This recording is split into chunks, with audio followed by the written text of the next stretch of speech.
এবার কুষ্টিয়ায় কোরবানির লক্ষ্যমাত্রা ছাড়িয়ে প্রস্তুত করা হয়েছে 2 লাখ গবাদি পশু। খামারিদের দাবি কোনো প্রকার ক্ষতিকারক স্টেরয়েড ছাড়াই সম্পূর্ণ প্রাকৃতিক ও সুষম খাবার দিয়ে গরুগুলো হৃষ্টপুষ্ট করা হচ্ছে।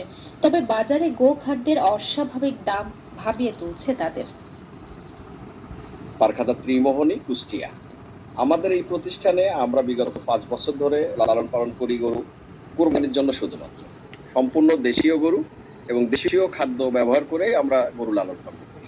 গরুরে শাল খাওয়াই, তারপরে এই গুঁড়ো খাওয়াই, তারপরে খুদের ভাত, লবণ 100 গ্রাম, আন্দাজে 100 গ্রাম ছোলা।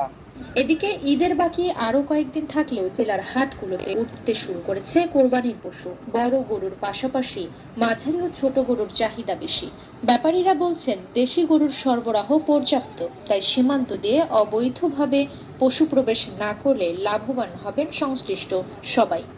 গরু যে পরিমাণ আছে হয়তো কুষ্টিয়ায় থাকি চলে, বাইরে কিছু গরু যাবে, ইন্ডিয়ান গরু আসলে ব্যাপারে সব শেষ, গৃহস্থ শেষ।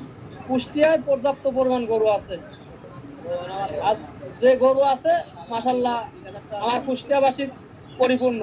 মাঠ পর্যায়ে নিয়মিত তদারকির পাশাপাশি খামারিদের প্রয়োজনীয় পরামর্শ দিচ্ছে প্রাণী সম্পদ বিভাগ। কর্মকর্তাদের আশা এবার হাটে দেশি গরুর আধিপত্য থাকবে।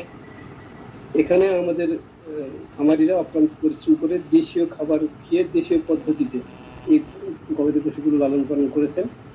আমরা আশা করি সামনে যে কুরবানি রয়েছে এই কুরবানিতে তারা যে তাদের কষ্টার্জিত পরিশ্রমের পারিশ্রমিক পাবে, তার ন্যায্য মূল্যে বিক্রি করতে পারবে। নিজেদের কষ্টের ফসল এই পশুগুলো ভালো দামে বিক্রি করে মুখে হাসি ফুটবে খামারিদের। এমন